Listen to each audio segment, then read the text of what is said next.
out this terrorist activity to persecute Christians, and that person came to know Christ, would you let them stand in the pulpit here? What if somebody looked at a beautiful woman, sort of looked through the window, and she was taking a bath, and he lusted after her, and he went and invited her out on a social situation and had sex with her and fell madly in love with her and arranged for a hit man to kill her husband so that he could marry her, and he married her? Would you let that person stand and speak in this pulpit? Well, we just excluded the Apostle Paul and David. My point: God heals, God forgives, God cleanses, and gives those who follow Christ a brand new, fresh beginning. That's the gospel. That's the good news. We don't cancel out people. We say, come to him for his healing, forgiving grace. So Paul takes these first 6 chapters, and it's almost a shotgun approach. He deals with this, with this, with this. And in the 7th chapter, remember the context, he's answering specific questions that the church had asked him as their founding pastor. And then he gets to chapter 7, and look what he says. And now concerning the things of which you wrote to me. It was about time. He said, now I'm going to answer those specific questions. And then he begins in chapter 7, and he deals with marriage, with singleness, and with divorce. The first thing Paul talks about in 7 is marriage. Listen to it. It is good for a man not to touch a woman. Nevertheless, because of sexual immorality, let each man have his own wife, and let each woman have her own husband. Let the husband render to his wife the affection due her, and likewise also to the wife to the husband. The wife does not have authority over her own body, but the husband does. And likewise, the husband does not have authority over his own body, but the wife does. Do not deprive one another except with consent for a time, that you may give yourselves to fasting and prayer and come together again, so that Satan does not tempt you because of your lack of self-control. But I say this as a concession and not as a commandment. Let me stop here and help us understand 7. Paul is answering specific questions, okay? We don't know exactly what the questions are. We surmise, and therefore you can take a verse here and you could say, the Bible says a man is not to touch a woman. And somebody would take that and say, boy, this is what God says in his word. In context, we have to understand things. He's talking about the body. And he's talking about the body in the culture of Corinth in that day. For example, there's a whole understanding of the body that the body is a morally neutral zone. What does that mean? It means that the body doesn't mean anything. The important thing is the soul. What is the soul? It's everything that's not flesh. Get that. Everything about you and about me that is eternal, that is not flesh, that is your soul and that is my soul. This body is not made for eternal existence. You got it? So what he's saying here, there was a whole philosophy that the body is a moral neutral zone, therefore you can do anything you want to do. And that's hedonism. Sex anywhere, anytime, consenting adults, we've heard that. There's that hedonistic view of life. The body is neutral, doesn't make any difference. Only important thing is the soul. And the other extremity is that the body is a evil zone. An evil zone. The body is so evil, you have to practice celibacy. Celibacy. No relation with the opposite sex. That's the two extremes. Celibacy or promiscuity. Now, that was the culture. Now, understand what's happening. These people come from all over the world, all kind of view of marriage and sex and relationships, and Paul is trying to establish and saying, you've got two extremes in the church. Some are celibate, and some are hedonistic. And then he comes and says, what happens in intimacy, in marriage, body and soul come together. That's the magnificent view of physicality in marriage and sex in marriage that you have in the church. And that's the beauty of a Christian marriage. Paul is dealing with this, and then he deals with singleness. What if Paul had been married with children? Could he have done for God what he did? Traveling all the world, breaking the gospel out in Europe? Could that? No. He'd be so limited. He'd have a higher responsibility to his wife and his family, would he not? So Paul is saying, I wish you could be single as I am because I'm free to do things. So you've got the married life and the single life. And by the way, the married life is much more complex than the single life. We could not run this church without single men and women. It would be impossible. If we listed all the things that these tremendous singles do for us, we'd sit back and say, whoa. Now, the first time in the history of the United States, there are more people single in America today than there are married. First time in history. So singleness is in. And in the crisis that they saw in Corinth, Paul is saying, it is best that I am single. And some of you who have the gift of singleness, it's best that you be single. Now, others would say, well, I don't have the gift.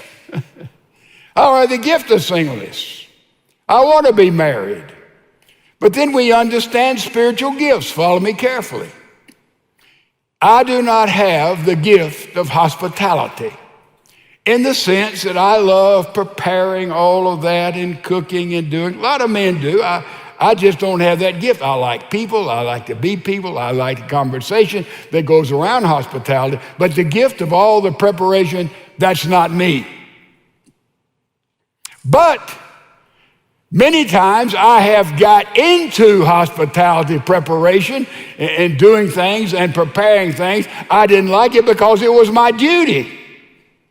But I'm not gifted. I didn't enjoy it. It's my duty.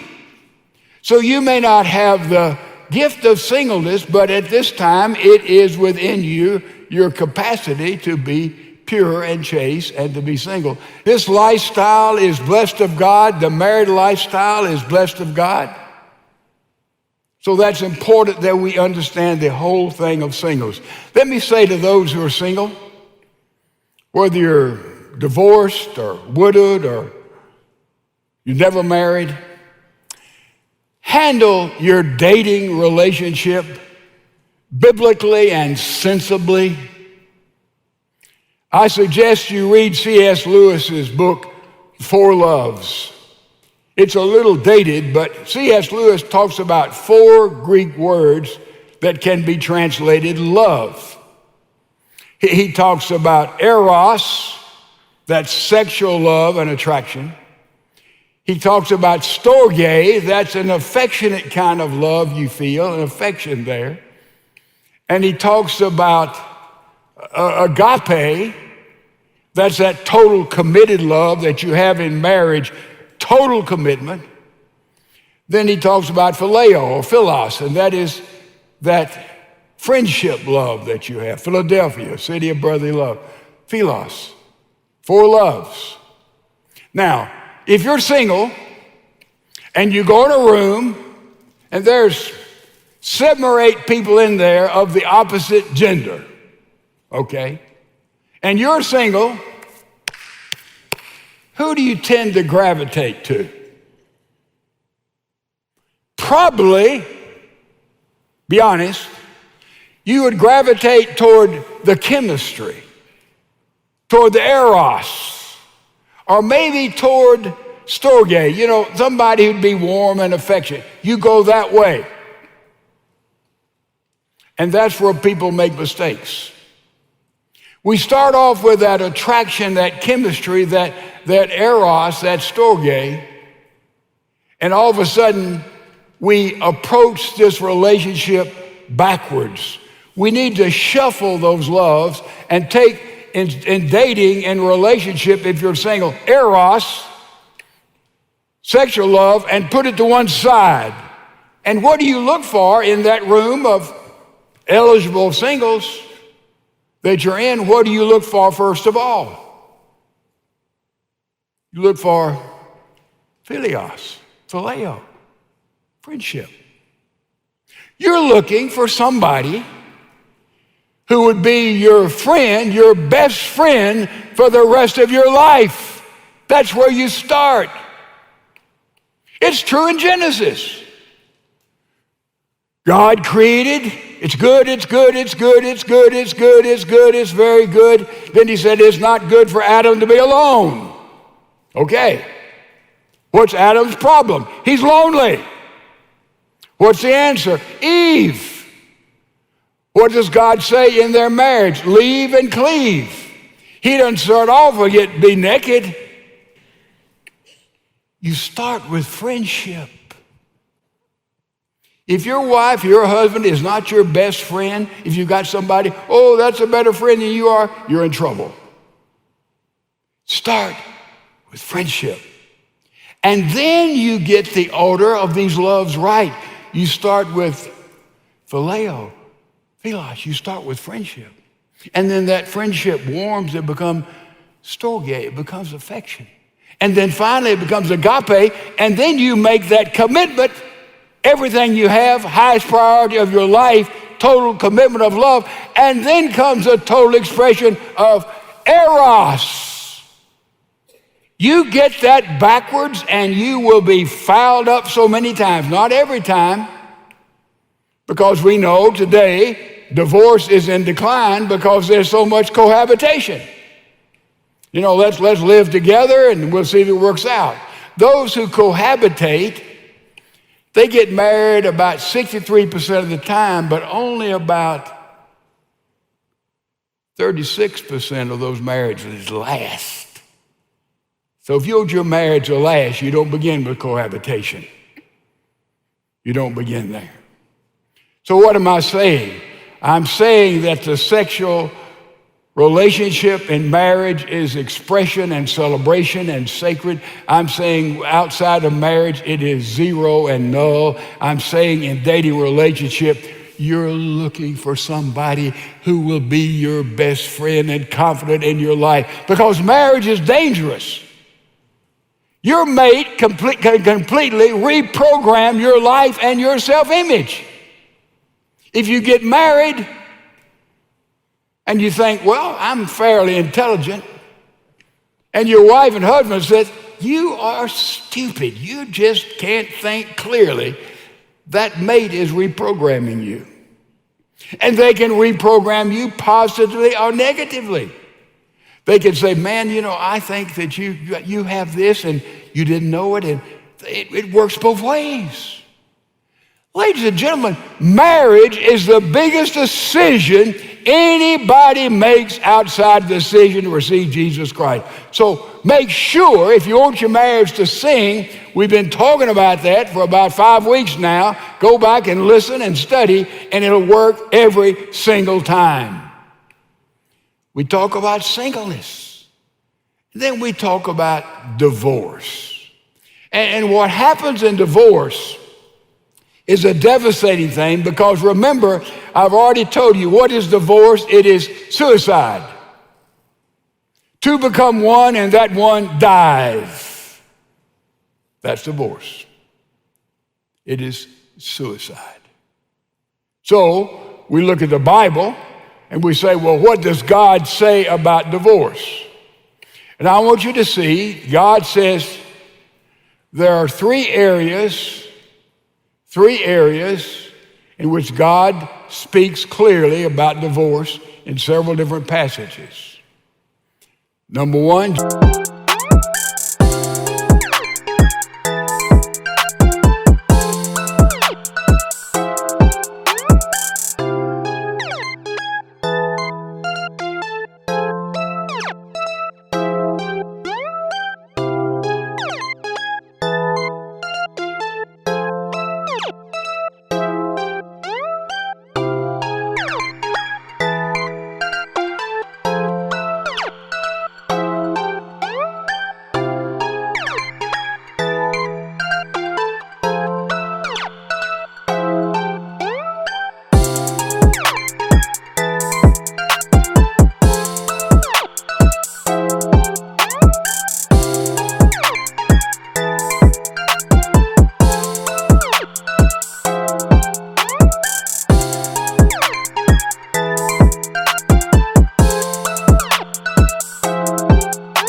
Jesus says, the Pharisees ask him about divorce, trying to trap him between the two extremes.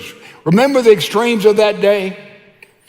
In Roman culture, for 500 plus years, there was not a single divorce in the Roman Empire. Then any record is kept, and they keep records about everything. Did you get that? 500 years, no divorce in the Roman Empire. Why? The father was King Kong. The father determined everything. And marriages were handled by negotiation between the father of this female and the father of this male, and a dowry was set up, and this happened when usually the children were about 3 years old. Hello. And I will give you my daughter when your son comes of age, and I will give you this dowry, this amount of money to take care of her and keep up with her. And there is where the negotiation took place, right there. And therefore, in Rome, they didn't have divorce, but remember, the Romans conquered the Greeks, but the Greeks conquered the Romans' culture. And in Greece, hey, man, I don't like the way you cooked my eggs this morning. I'm out of here. We're getting a divorce. Bang, it was done. Promiscuous society. And there, when the Romans came down to Corinth and they began to fill up other parts of the world, suddenly the Greek culture, though they lost the war, the Greeks won the culture, and now divorce was rampant there in Corinth. And so we see this is what happens. You know about buyer's remorse? Buyer's remorse. You may not know that everything that is purchased, a study has been given, everything that has been purchased by all of us in America, 486 billion items are returned. That's 10.6% of everything we buy is returned. And they have studied realtor groups and sales groups, and they study all this very carefully, and they said, why? And for two reasons. Unmet expectations. Number one, it didn't work as simple for you as it did on television, right? It didn't cure St. Vitus disease as they thought it would, right? Whatever. Unmet expectations. Number two, I got a better product. Yeah, got a better product. And does this sound like marriage today? Get married, unexpected expectation, didn't live up to it, therefore I'm getting divorced. Or, man, I've got this fine, handsome guy, and he's interested in me, and I'm just moving away from you, partner. I've got a better thing. Interesting in all of this, in the secular market, men usually realize, first of all, in the secular buying and selling world, they usually recognize it's not meeting my expectations. And they usually exercise and understand there's a better deal. Men are fast at that, but men rarely, compared to women, want a refund. They don't send it back. Women, Man, they send it back. They want a refund. And the same way in marriage relationships. Women file for divorce many times more than men do, though men realize the expectations are met, and man, there may be a better one, or a cuter one out here, a richer one out here. Interesting. Just like in divorce in ancient days, I'm sending her back, and here's a dowry that I gave you in the first place. Divorce is deadly. Biblical grounds for divorce. Number one, the Pharisees asked Jesus, what about divorce?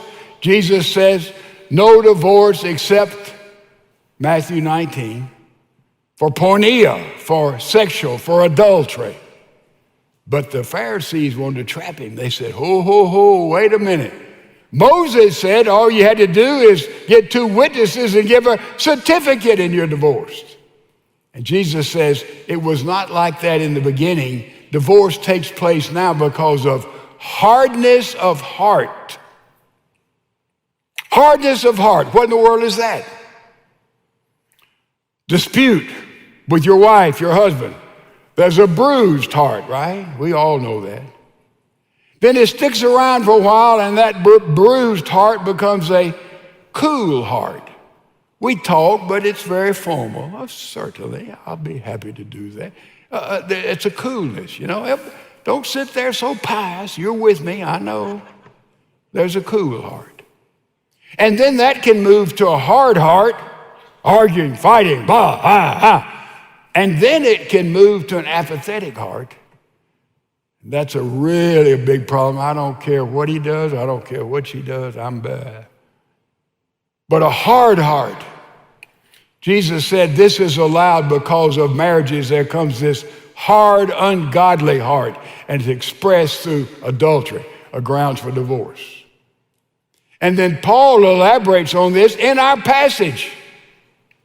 In this 7th chapter of Corinthians, he talks about desertion, and that's a wide, expanding word. You have to be careful how we use it, but it means here's someone who is brutal. There's someone who goes to physical or overwhelming emotional put down. They deserted, they leave, they're not a part. They're there in body, but they're not there at all. There's desertion as a ground. Paul deals with that. And then finally, the third ground is found in 2 Corinthians chapter number 5. If anyone is in Christ, they're a new creation. All things are new. What does it mean for all things to be new? It means all things are new. It means prior to being a Christian, there can be a divorce. And that divorce in God's sight no longer existed because you are a new man or a new woman. Now, let me tell you how serious this is, and I'll read you a tragic letter.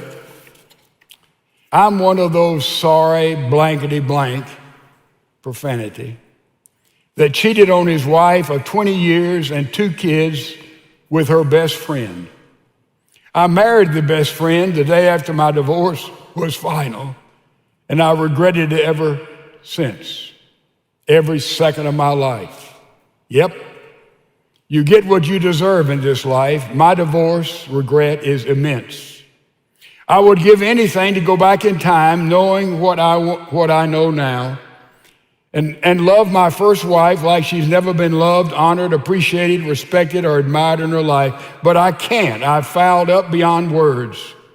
I had the best life anyone could have asked for: beautiful, loving, caring, dedicated wife, 2 beautiful, sweet kids, an in-law family that loved me dearly, but I was bored with all that. People kept telling me how blessed I was, but I couldn't see it. I was blinded by selfishness, so I threw it all away for someone that I thought was my soulmate. Oh, how wrong I was. So wrong. 5 years later, I still can't ignore the overwhelming guilt and shame of what I did. Only for a couple of minutes a day does the memory of my first wife and kids and family leave my mind. I can't watch a movie or listen to music without thinking of her. See, I was already married to my soulmate and my true love, but I threw her away. Oh, if only life was like the movies, where sometimes we get second chances. I can't put into words how much pain I feel, but I know it pales in comparison to how I broke my wife's heart. I'm so sorry, sweetness. If you ever read this, I'm so sorry, so very, very sorry. The irony of what I've done is this: I've broken my own heart. Anonymous. Now, folks, don't let divorce define your life. Whatever. Guilty, not guilty, whatever. God in Jesus Christ heals